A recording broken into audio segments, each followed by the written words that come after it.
यही देश है जो कभी आतताई आतंकवादी हमें आकर के मार के चले जाते थे। जब देश की सेना सर्जिकल स्ट्राइक करती है, जब देश की सेना एयर स्ट्राइक करती है, तो देश के नौजवानों का सीना ऊंचा हो जाता है, तन जाता है, गर्व से भर जाता है। और यही बातें हैं जो आज 140 करोड़ देशवासियों का मन गर्व से भरा हुआ है, आत्मविश्वास से भरा हुआ है। साथियों, इन सारी बातों के लिए एक सुविचारित प्रयास हुआ है। रिफॉर्म की परंपरा को सामर्थ्य दिया गया है, नक्कर तरीकों के, नक्कर लक्ष्य को लेकर के। और जब राजनीतिक नेतृत्व की संकल्प शक्ति हो, दृढ़ विश्वास हो, जब सरकारी मशीनरी उसको लागू करने के लिए समर्पण भाव से जुट जाती है, और जब देश के हर नागरिक उस सपने को पूरा करने के लिए, जन भागीदारी करने के लिए, जन आंदोलन बनाने के लिए आगे आता है, तब हमें निश्चित परिणाम मिलता ही रहता है। मेरे प्यारे देशवासियों, हम ये न भूलें कि देश उस परिस्थितियों से भी दशकों तक भी आजादी के बाद समय बिताया है, जब होती है, चलती है, अरे यार ये तो चलेगा, अरे हमें क्या मेहनत करने की जरूरत है, अरे मामला है अगली पीढ़ी दिखेगी, अरे हमको मौका मिला है यार, मौज कर लो, आगे वाला आगे का जाने, हमें क्या कर रहा है, हम अपना समय निकाल दें। अरे नया करने जाओगे कोई बवाल उठ जाए, पता नहीं क्यों देश में स्टेटस को का माहौल बन गया था। जो है उसी से गुजारा कर लो, यही का माहौल बन गया था। और लोग तो कहते हैं अरे भाई छोड़ो, अब कुछ होने वाला नहीं है, चलो, ऐसा ही मन बन गया था। हमें इस मानसिकता को तोड़ना था, हमें विश्वास से भरना था, और हमने उस दिशा में प्रयास किया। कई लोग तो कहते थे अरे भाई अगली पीढ़ी के लिए काम हम अभी से क्यों करें, हम तो आज का देखें।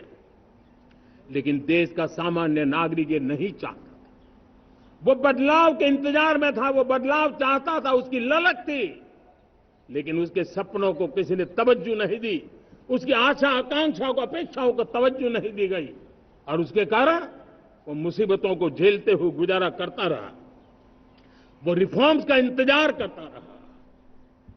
हमें जिम्मेदारी दी गई और हमने बड़े रिफॉर्म्स जमीन पर उतारे। गरीब हो, मिडिल क्लास हो, हमारे वंचित लोग हो, हमारी बढ़ती जाती शहरी आबादी हो, हमारे नौजवानों के सपने हो, संकल्प हो, आकांक्षाएं हो, उनके जीवन में बदलाव लाने के लिए रिफॉर्म का मार्ग हमने चुना।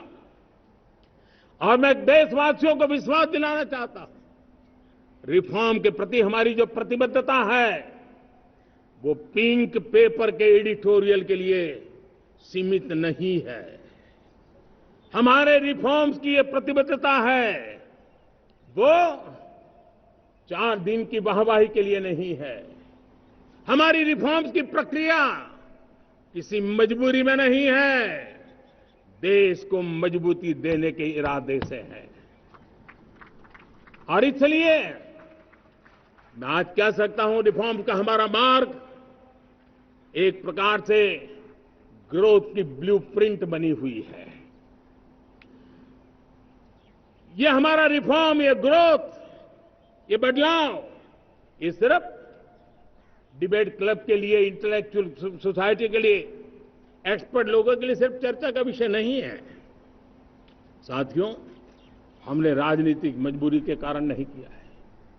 हम जो कुछ भी कर रहे हैं वो राजनीति का भागा गुणा करके नहीं सोचते हैं।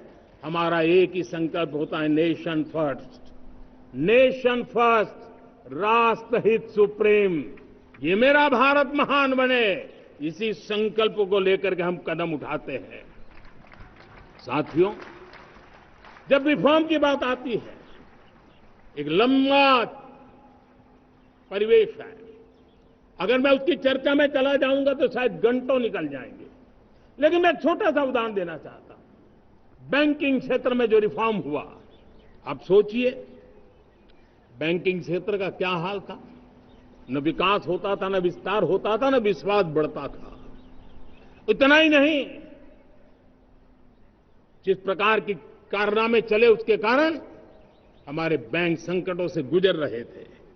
हमने बैंकिंग सेक्टर को मजबूत बनाने के लिए अनेकविध रिफॉर्म्स किए और आज उसका कारण हमारी बैंक विश्व में जो इन्हीं गुनी मजबूत बैंकें हैं उसमें भारतीय बैंकों ने अपना स्थान बनाया है। और जब बैंक मजबूत होती है ना, तब फॉर्मल इकोनॉमी की ताकत भी बढ़ती है। जब बैंक की व्यवस्था बन जाती है तब सामान्य खास करके मध्यम वर्ग के परिवार की जो रिक्वायरमेंट होती है उसको पूरा करने की सबसे बड़ी ताकत बैंकिंग सेक्टर में होती है। अगर उसको होम लोन चाहिए, उसको व्हीकल का लोन चाहिए, मेरे किसान को ट्रैक्टर के लिए लोन चाहिए, मेरे नौजवानों को स्टार्टअप के लिए लोन चाहिए, मेरे नौजवानों को कभी पढ़ने के लिए, एजुकेशन के लिए लोन चाहिए, किसी को विदेश जाने के लिए लोन चाहिए, ये सारी बातें उसे संभव होती है। मुझे तो खुशी है कि मेरे पशुपालक भी, मेरे मछली पालन करने वाले भाई बहन भी आज बैंकों से लाभ ले रहे हैं। मुझे खुशी है मेरे रेहड़ी पटरी वाले लाखों भाई बहन आज बैंक से साथ जुड़ करके अपनी नई ऊंचाइयों को प्राप्त कर रहे हैं और विकास की दिशा में वो भागीदार बन रहे हैं।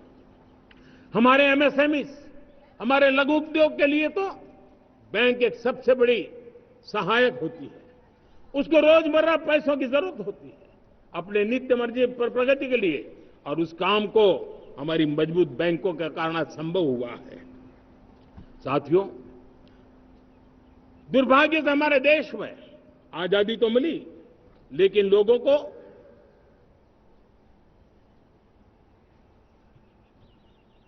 एक प्रकार से माई बाप कल्चर से गुजरना पड़ा। सरकार के पास मांगते रहो, सरकार के पास हाथ फैलाते रहो, किसी की सिफारिश के लिए रास्ते खोजते रहो, वही कल्चर डेवलप हुआ था। आज हमने गवर्नेंस के इस मॉडल को बदला है।